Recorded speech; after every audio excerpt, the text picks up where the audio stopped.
All right.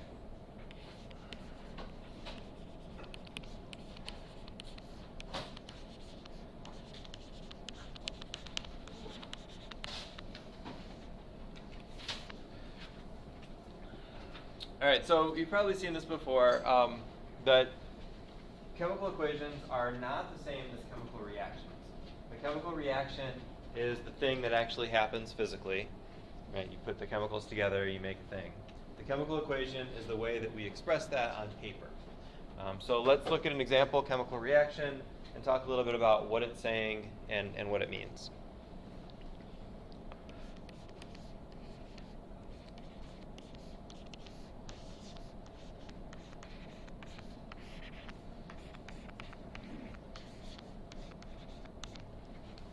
All right, so there's the chemical equation.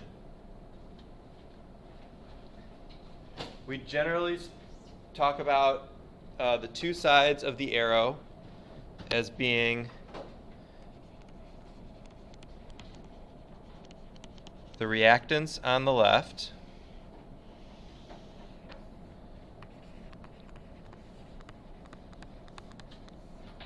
and the products on the right.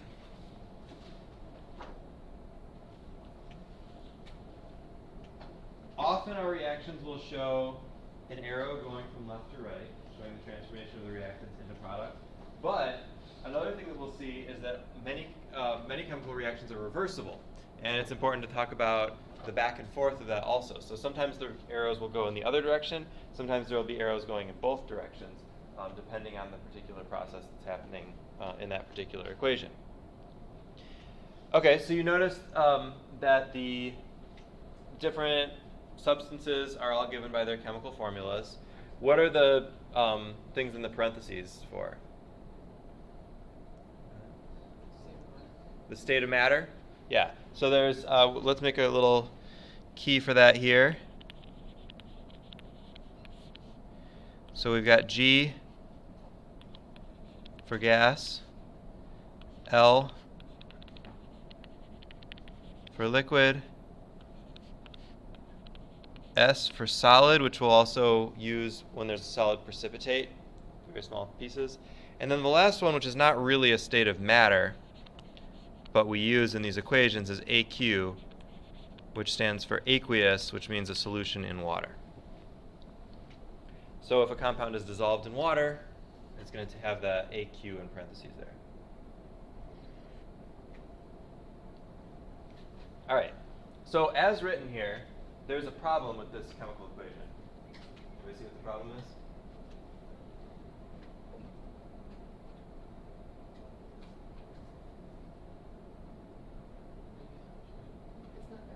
It's not balanced. What does that mean? You have to make sure the number of reactants is equal to the number of compounds. Yeah, exactly. So we can't destroy or gain matter. So if we actually think about the molecules that are happening, that are doing their thing here, we have a hydrogen molecule, we have an oxygen molecule, and we have a water molecule. Now if you look at the individual atoms, you see that on the left side of the equation, on the reactants, we've got 2 hydrogen atoms and 2 oxygen atoms. But on the right side, there's 2 hydrogen atoms but only 1 oxygen atom. So as written, this equation describes a reaction where 1 oxygen atom has simply disappeared. And we know that's not okay because that's not what matter does. We have conservation of matter in a chemical reaction, and so we can't simply eliminate an atom. So how do we fix that? What's wrong? Let's look at a couple ways to fix that. So one thing we could do, what if we change the formula of the product and we put a 2 there? Is it balanced now? I mean, it is, right? We got 2 H's on the left, 2 H's on the right, 2 O's on the left, 2 O's on the right. It is balanced, but I saw a lot of people shaking their heads. Why is that not okay?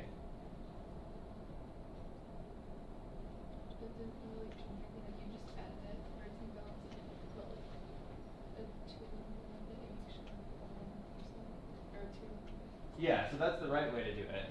What have we done here? Does anybody know what H2O2 is? Is it water? No, it's not.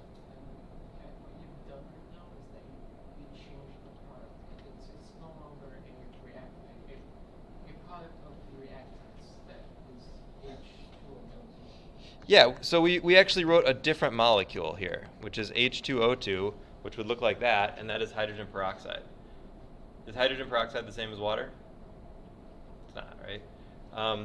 So clearly we can't do that. When we change the subscripts on chemical formulas, we're changing the identity of that molecule or that substance.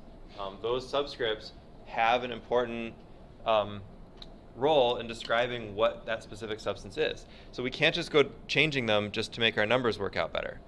So that doesn't work.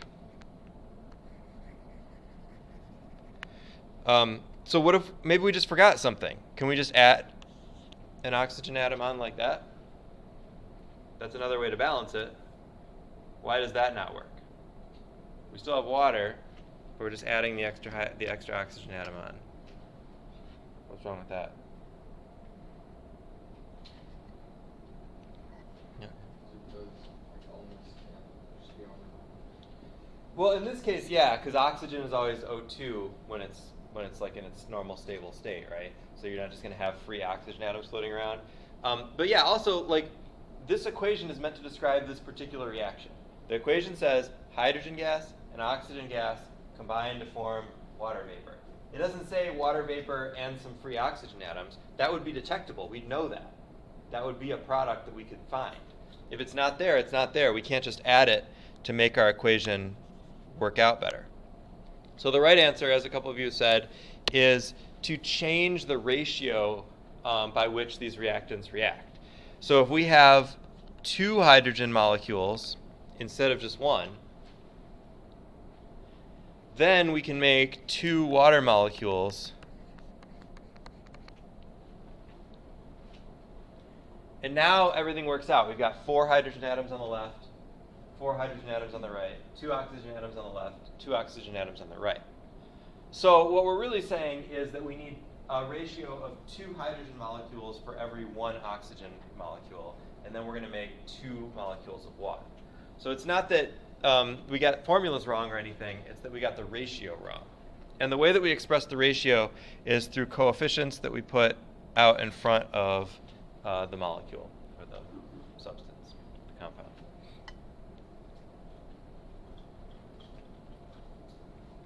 So hydrogen and oxygen always have to react in a ratio of 2 to 1, 2 molecules of hydrogen to 1 molecule of oxygen in order to make 2 molecules of water.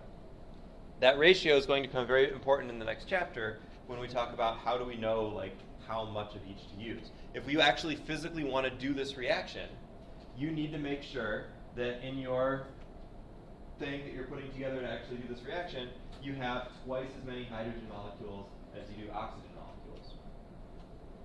So in the next chapter, we'll talk about how to do those calculations. So some reactions are relatively simple like this, or equations are relatively simple like this, where you can kind of look at them and say, okay, I see that it's sort of out of balance. Maybe I'll put a 2 here, and then a 2 here, and then it kind of works out. But other reactions aren't quite so simple. So it's good to come up with kind of like a procedure, something that you follow each time when it comes time to balance an equation. I'm going to show you a way that I do it. You can do that way. If you've learned it other ways that work for you, you can use those ways too. Well, let's try to balance some equations together.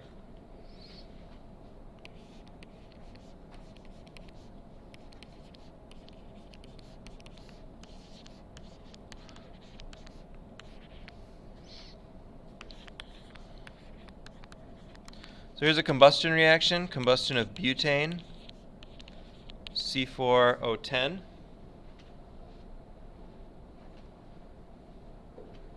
In a combustion reaction, we're always going to be reacting with oxygen and then forming carbon dioxide and water. So this one's a little bit more complicated because, of course, we have more atoms to deal with. We have larger quantities of those atoms, and the numbers aren't quite as nice. It's not obvious which numbers to put where to make this balance. So one good way to start with this is to set up a little inventory and just count the number of atoms on each side. And that can give you a good starting point. So like, we've got 3 different types of atoms in this equation, CH and O. On the left, I've got 4 carbons, 10 hydrogens, and 2 oxygens. On the right, I've got 1 carbon, 2 hydrogens, and 3 oxygens. So we can see right away that it's not balanced because we don't have the same number of atoms on each side.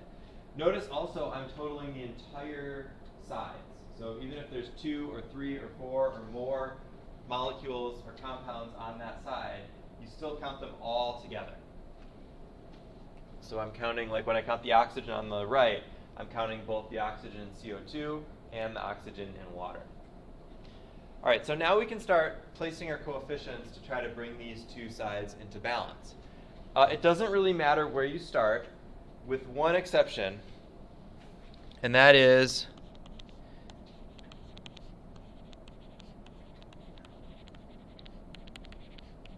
if an atom is in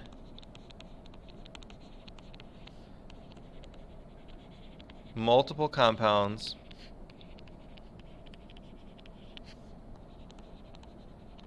on the same side,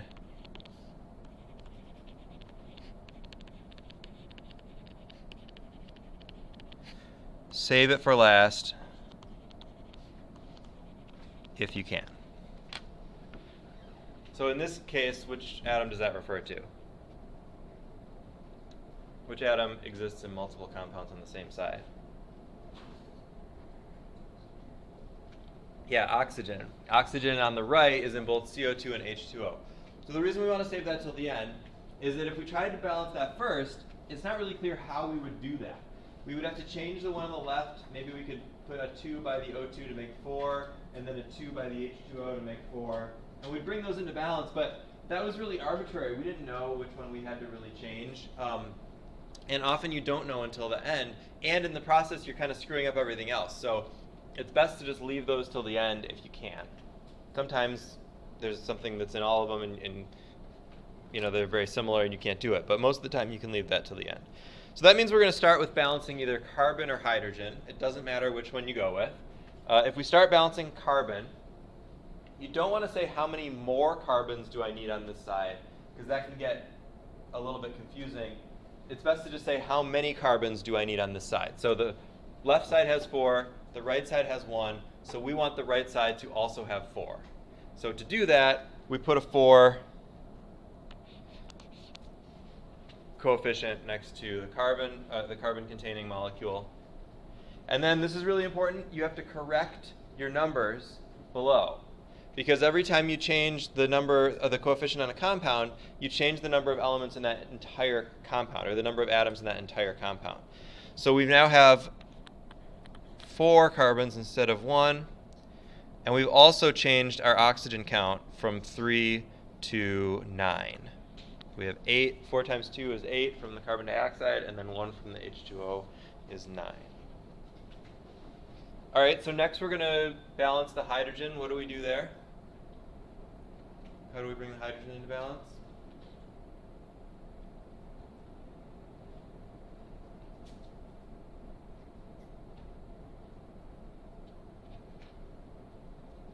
Where would you put your coefficient to get the same number of hydrogens on each side?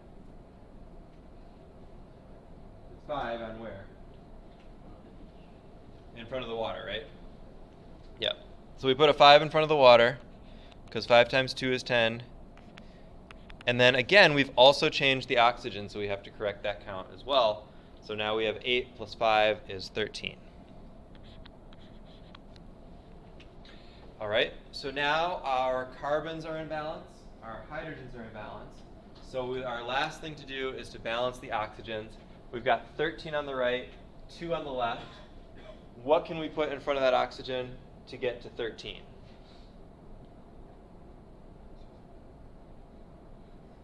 I mean, 6.5, right? But can we use half coefficients? We can't, so we're kind of stuck, because if we put a 6 by the oxygen, we get 12. If we put a 7, we get 14. So what's the solution? What do you do if you end up with a half like that? How can you make a half into a whole? Times 2, yeah. So if we take this entire equation and multiply it by 2, then we should be able to get to a whole number on that oxygen. The nice thing about doing it that way is we don't have to redo any of the work we've already done. All we have to do is multiply our coefficients by 2. So I've got a 2 here. I'm just going to leave the oxygen for now because we know we're going to have to mess with that later. And then instead of a 4, that's going to be an 8. And instead of a 5, a 10. So now if I redo the counts here, this should all stay in balance. Because we multiplied everything by a common factor. And now we have an even number, 26 oxygen, so we can balance that by putting a 13 here on the right, or on the left, sorry. And get 26 total oxygen. So now everything's in balance, and I think we're good. Any questions about how to do that? Yeah, you think you can do it? All right, let's give it a try. And then we will try to get a little bit tougher.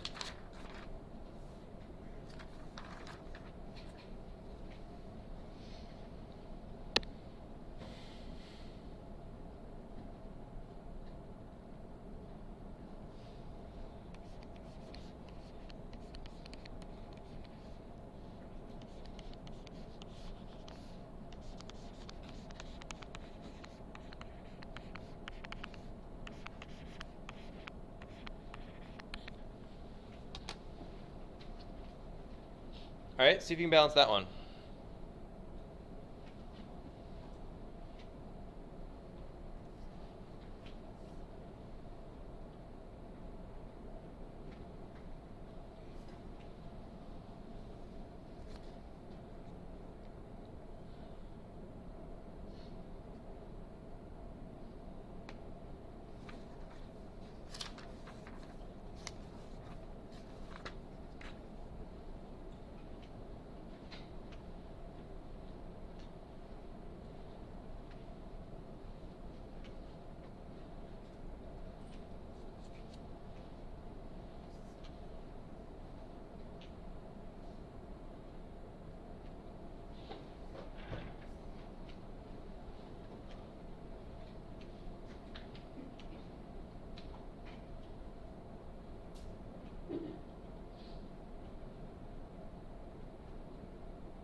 All right, do you think you got this one?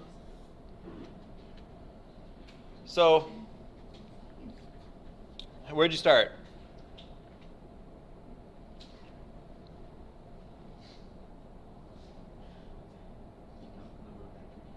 Yeah, you count stuff up. So we've only got 2 elements in this one, N and H. So we're going to count them up. We got 2 nitrogen on the left, 3 on the right, 4 hydrogen on the left, and 3 on the right.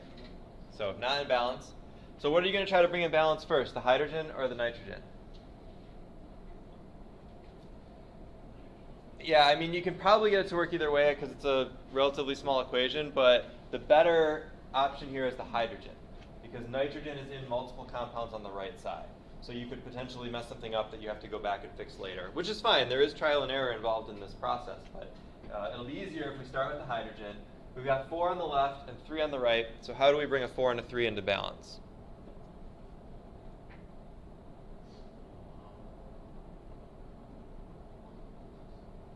we look for the least common multiple. So we look for like the number that they can both multiply to.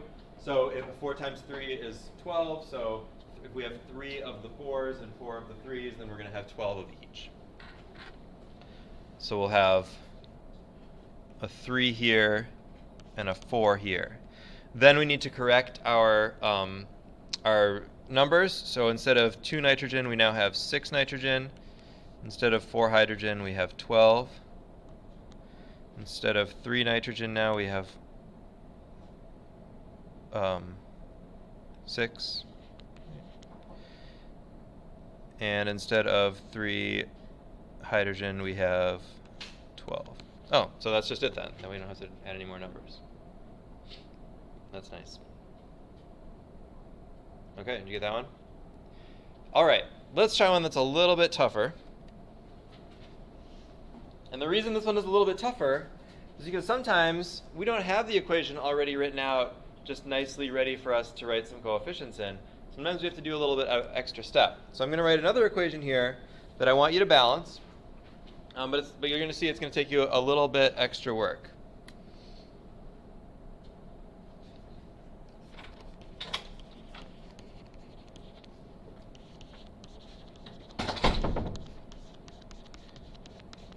Aqueous cobalt-3 nitrate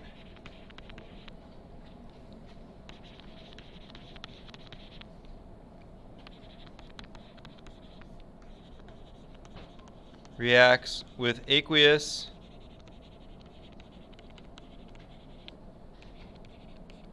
ammonium sulfide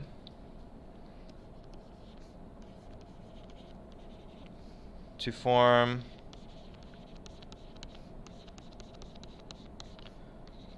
cobalt-3 sulfide precipitate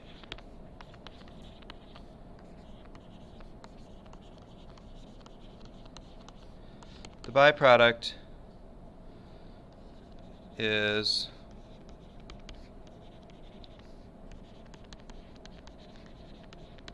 ammonium nitrate.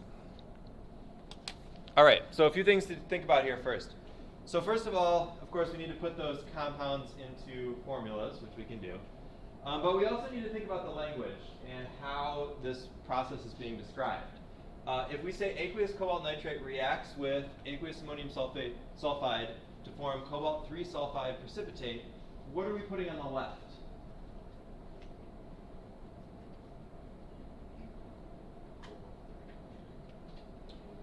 Yeah, the first two, right? Because those are the things that react. Those are the reactants. And then when we see a word like form, that's a clue that we're talking about a product. So they're going to form cobalt-3 sulfide. So one of the products is cobalt-3 sulfide. The other product is the byproduct, which is listed as ammonium nitrate. All right, so see if you can balance that equation.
one thing that you may find is that the equation is either not going to balance or it's going to balance wrong if you have the wrong formulas for those compounds. So as you're trying to work through this, talk to the people at your table and see what kinds of formulas they got. Better to work together than to just look stuff up online, because then you can talk about maybe why you thought something was a particular way and try to come up with the right thing. Obviously, you won't have access to those lists online or to your people in your group during the exam, but it can be a good way to get started.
Take a couple more minutes to try to get these, and then we'll look at the answer.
All right, you ready? Okay, let's take a look at these compounds individually and put them together.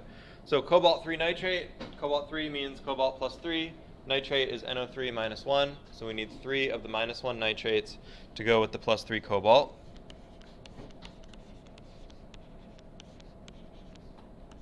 And that is aqueous.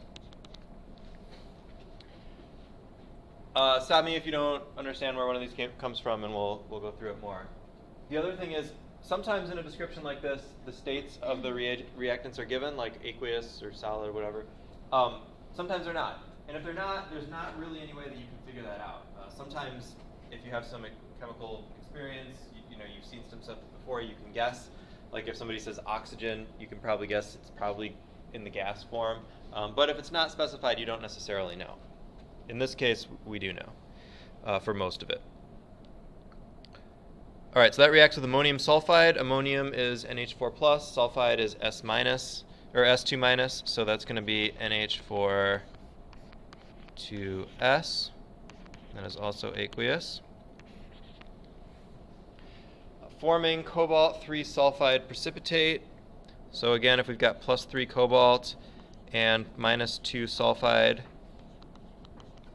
that's going to be CO2S3. And then the byproduct is ammonium nitrate. The state of that is not given, so we don't necessarily know. I will tell you that in this case it is aqueous.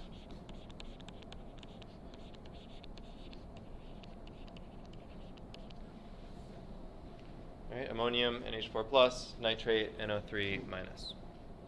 Okay, now we can go on to balance this thing. So when you encounter polyatomic ions in your balancing, as long as those ions aren't changing throughout the equation, you can keep them together. There's no need to separately look at each thing. So for instance, in this equation, we've got nitrate, which is NO3, and we've got ammonium, which is NH4. We don't have to count just the nitrogens because that might get tricky depending on whether the nitrogen's coming from NH3 or NH4, NO3 or NH4. So it's probably easier just to keep nitrate as nitrate and ammonium as ammonium, since we can look at the equation and see, oh yeah, ammonium is still ammonium on the other side, nitrate is still nitrate on the other side. In some equations, those ions will break apart or get oxidized or something will happen to them, then that doesn't work anymore. But as long as they stay together and kind of stay the same, you can keep them together, and that makes your accounting a little bit easier. So I would count this as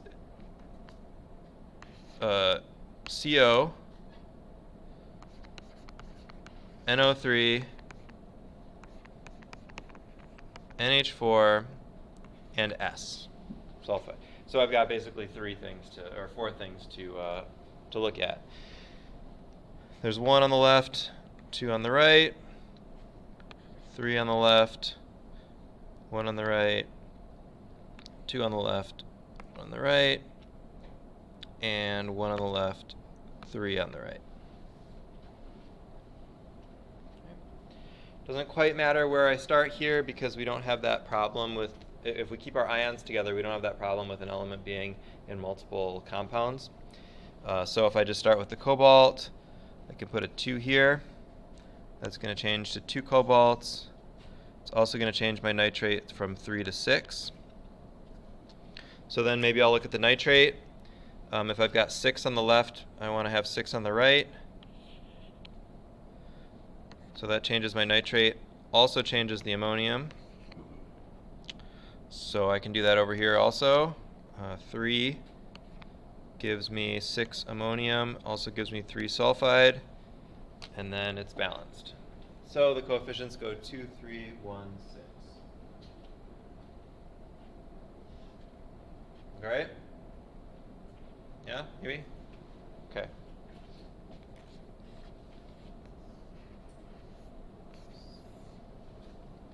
Let's do another one.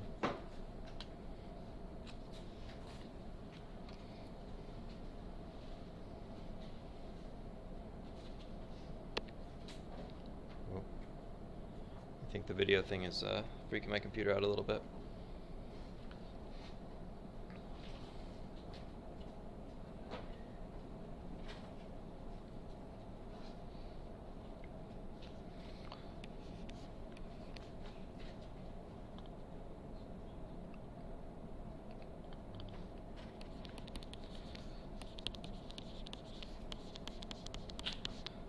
So we're going to deal with another sulfide, solid iron 2 sulfide.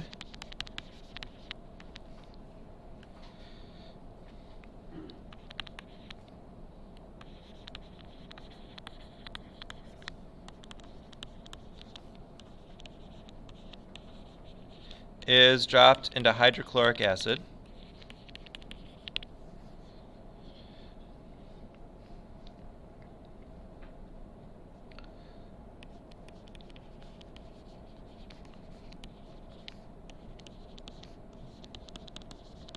Hydrogen sulfide gas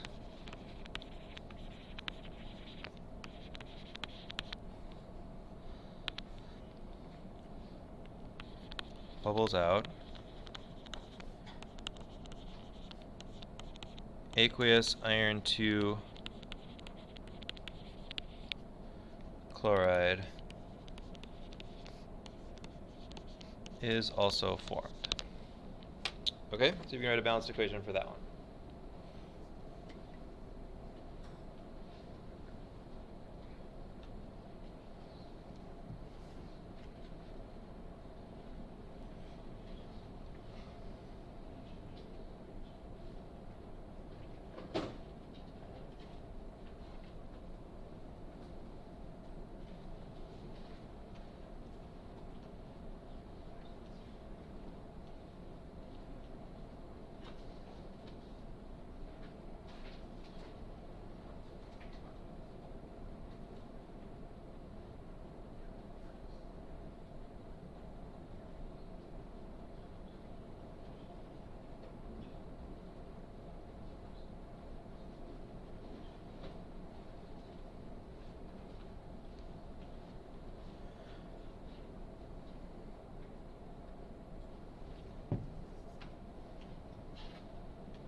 All right, think you got this one? Maybe? Feeling, see your confidence level. If you feel like not so much, that's okay. You got some time to work on this.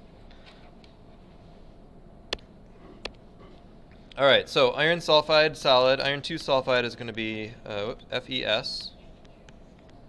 That's a solid. Dropped into hydrochloric acid.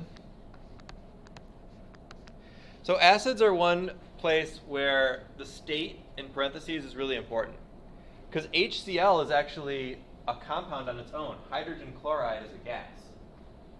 So pure hydrogen chloride is a gas. When that gas is dissolved in water, it becomes hydrochloric acid. So all acids, well, not all acids, but most of the inorganic acids that we are talking about in this class are going to be written as aqueous solutions when they're acids, and either liquids or gases or solids when they are pure compound. All right, so there's our solid iron 2 sulfide and our hydrochloric acid. Hydrogen sulfide gas bubbles out. Hydrogen sulfide is H2S. It is a covalent compound, so it's probably more correctly named dihydrogen sulfide, but because it is a common compound, and that's just what we call it. You can also usually figure that out because we know that sulfide is generally a -2 ion, and so it needs 2 of the +1 hydrogens to balance out, just like the acids. It's not ionic, but it is paired together kind of like acids. And then the other product there is iron 2 chloride, which is FeCl2. All right, so another way that you can balance equations, the way we've done it before is great and works fine. As you get a little bit faster with that, you may not have to write out a full inventory of all the atoms every time. You can kind of look at the equation like this and kind of go from atom to atom trying to balance things. So like right here, I see that the hydrogens are out of balance. There's 1 on the left, there's 2 on the right.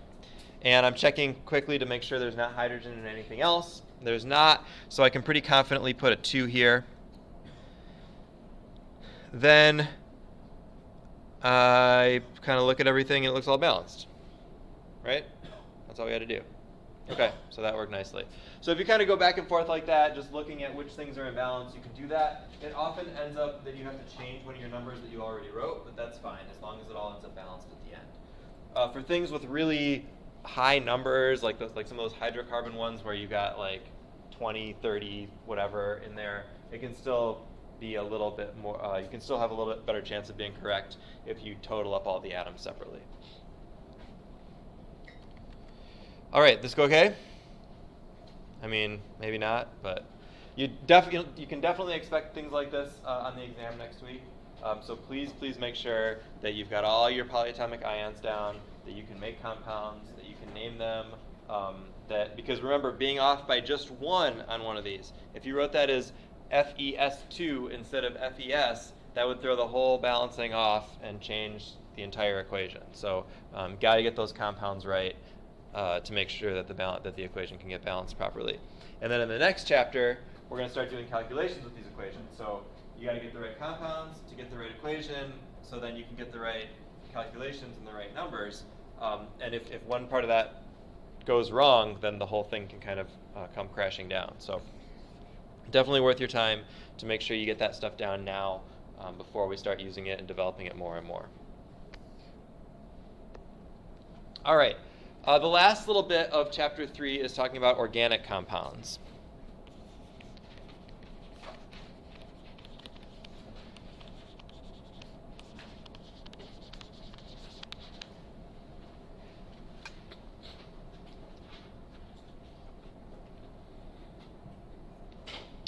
So some of you may go on and take organic chemistry, depending on your future plans. Organic chemistry, organic compounds,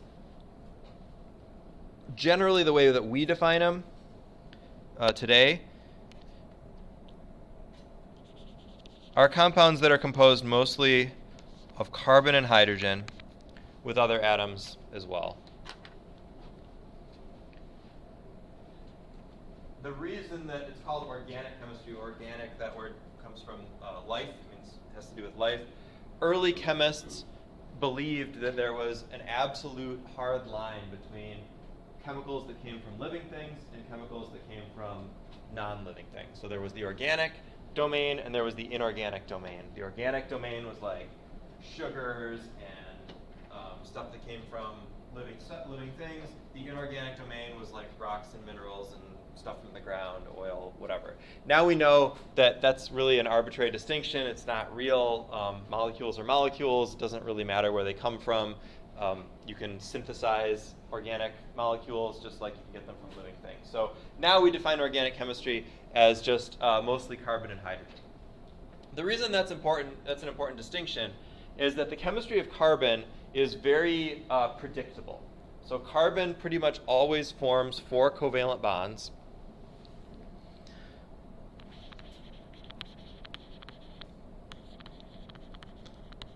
And we'll talk about why that is in a later chapter.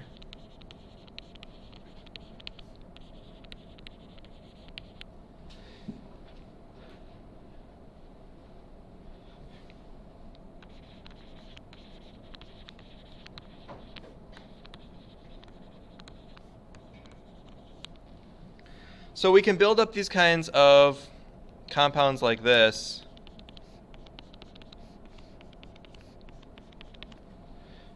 This is CH4, also known as methane, which is a gas, the main component of what we call natural gas. And so you've got the carbon atom in the middle with 4 hydrogen atoms covalently bound to it. And then you can kind of build this up in a predictable way because we can assume or expect that carbon's going to make 4 bonds. As we add more carbons, we can predict the number of hydrogens that will also be added so that we can fill up that 4 bond to carbon rule. So now we have C2H6 ethane. As these compounds get bigger and bigger, it becomes less useful to refer to them by their molecular formulas often, and more by something that gives us a little bit more of a clue to their connectivity. So ethane C2H6 will also be written CH3CH3. And that shows us that the hydrogens, that shows us which hydrogens are on which carbon. So that's saying there's a carbon with 3 hydrogens connected to another carbon with 3 hydrogens. And that way it kind of gives us a clue as to how these things are connected, even though for ethane it's arbitrary, or it's unnecessary because there's only one way to connect it. As the molecules get bigger, there can be multiple ways to connect it. So the molecular formula becomes less important. These compounds in general are referred to as alkanes.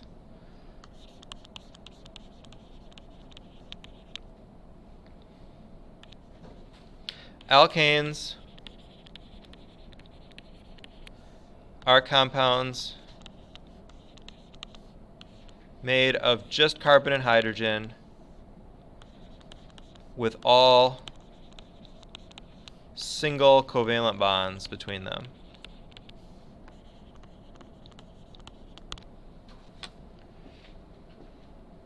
They generally have the formula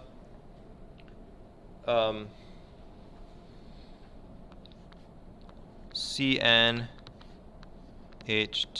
plus 2 or CnH2n for the cyclic ones. So that ones that are connected around in a circle. So that means if you have two carbons, then you can expect there's going to be 6 hydrogens. If you have 3 carbons, then you can expect there's going to be 8 hydrogens. 4 carbons, 10 hydrogens, and so on.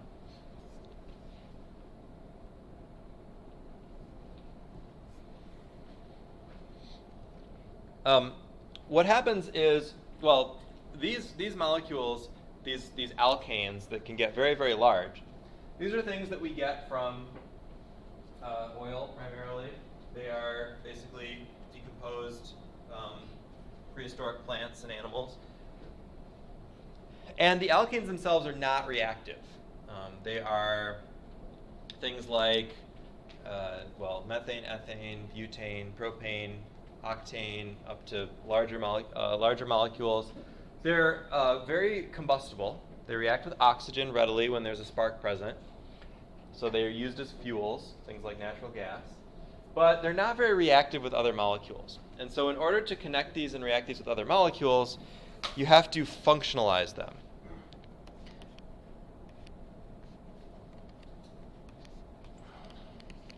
So we define this term a functional group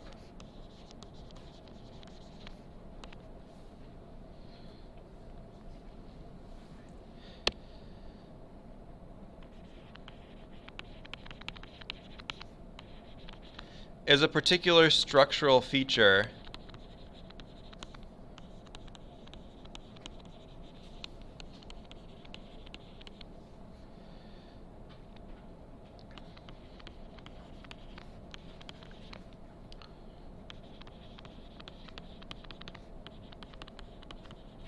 that leads to reactivity. So something about the structure that can make it react or do something with something else. So some simple functional groups can be just not single bonds. So if instead of ethane, we have this molecule with a double bond,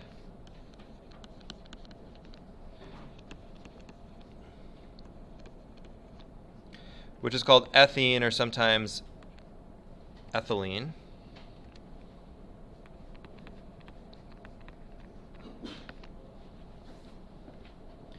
This molecule is now more reactive. You can use it to, for instance, make a polymer, polyethylene, which is a type of plastic, like this one. It's polyethylene. So you can now do something that ethane would not be able to do, which is react it in a chemical reaction.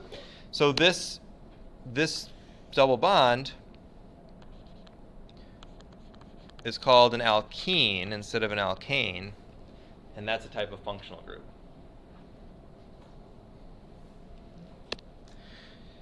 You can also have a molecule with two carbons that has a triple bond between the carbons. So it's sharing 3 pairs of electrons, 3 covalent bonds. And that one has its official name ethyne, but it's more commonly known as acetylene. Same thing, the presence of that triple bond allows for some more reactivity. And that type of a functional group is called an alkyne with a Y.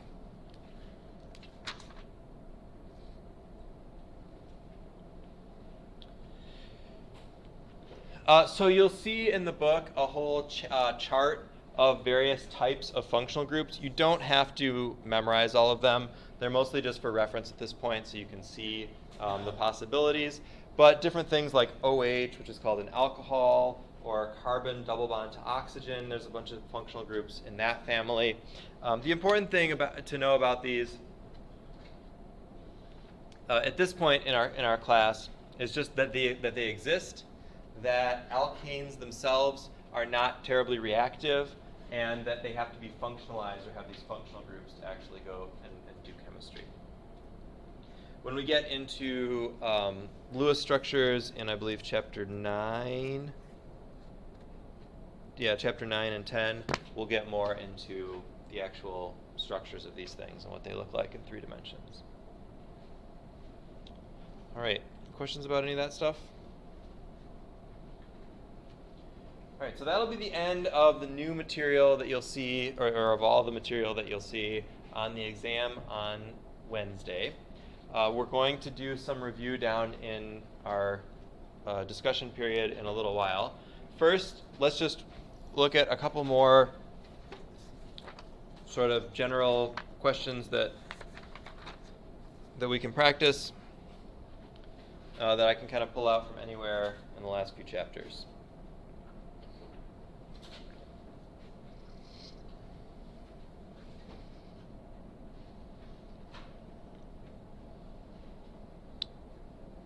All right, so give this one a try. Oops.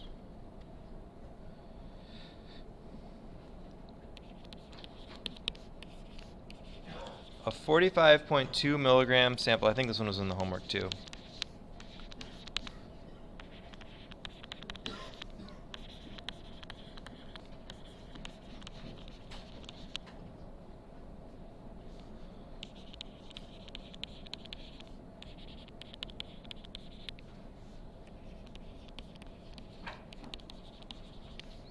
A 45.2 milligram sample of solid phosphorus reacts with selenium.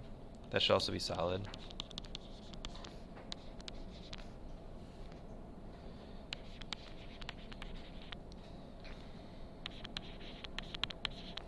To form 131.6 milligrams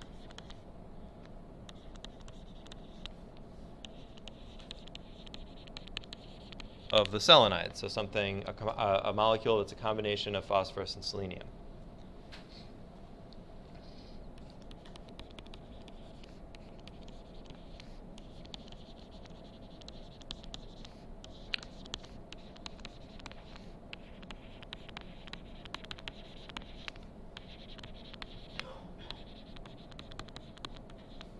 find the formula of the selenide and write a balanced chemical equation.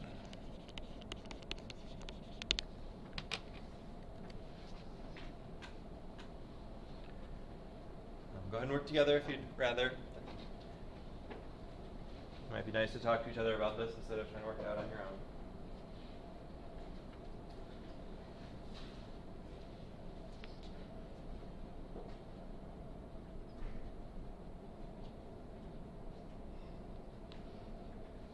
So this is kind of a combination of what we did Tuesday and then the new chemical equation stuff.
with this one, just as a hint, you have to use the skills that we learned on Tuesday to find the empirical formula of the selenide using the experimental data there, and then you can write the balance equation. It's a covalent compound, so you can't just like balance charges and figure out how P and Se go together, because there's lots of different ways they can go together. So you have to find the empirical formula first, then you can put the compound together.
All right, we're almost out of time, so I do want to go through this one. So if you remember from Tuesday, finding the empirical formula, you can take the experimentally derived data where you have a mass of each element, convert that to moles, find the ratio, and get your formula from there. And then once we have that, we can put it in and balance the equation. So we are given the amount of phosphorus, but we are not given the amount of selenium. We're just given the amount of the product, the selenide. So how do we find the amount of selenium?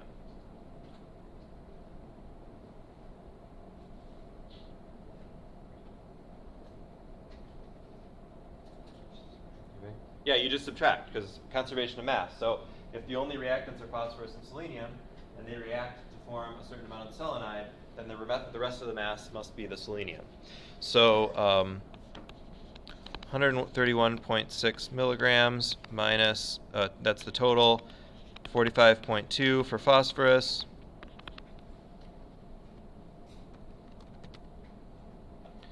That's going to be, whoops, wrong button there.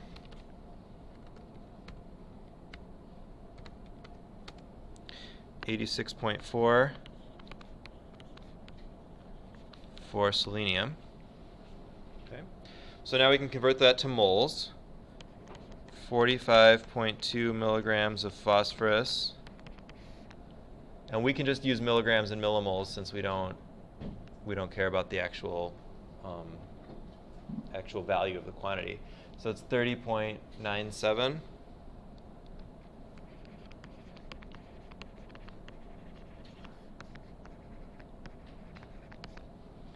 So the molar mass is grams per mole, but since milligrams over millimoles would be the same thing, since you're multiplying and dividing by 1,000.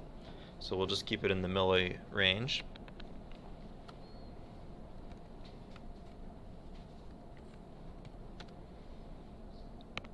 So that's 1.46 millimoles of phosphorus.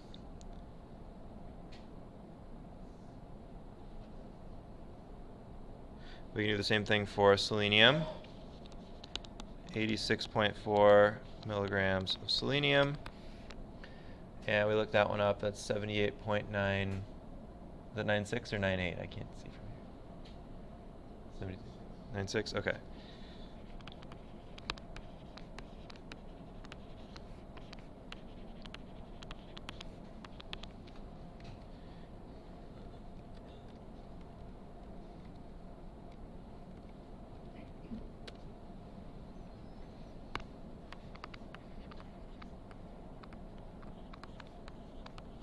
All right, so now we've got our moles of P and Se. So our formula is P 1.46, Se 1.09. But of course, we don't leave formulas like that. So we're going to divide by 1.09.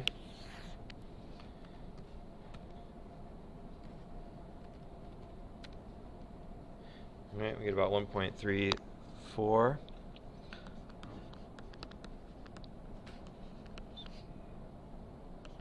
Like that. And then if we multiply that by 3, we should get whole numbers. So that should give us P4 Se3. Is that what you got? All right, so then we can write the balanced equation. Solid phosphorus reacts with the selenium to form P4Se3.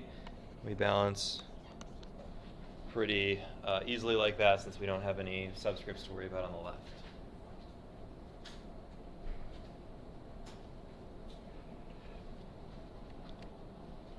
All right, so that's it. I will see you downstairs in about 15 minutes, and we'll work through some practice exam problems.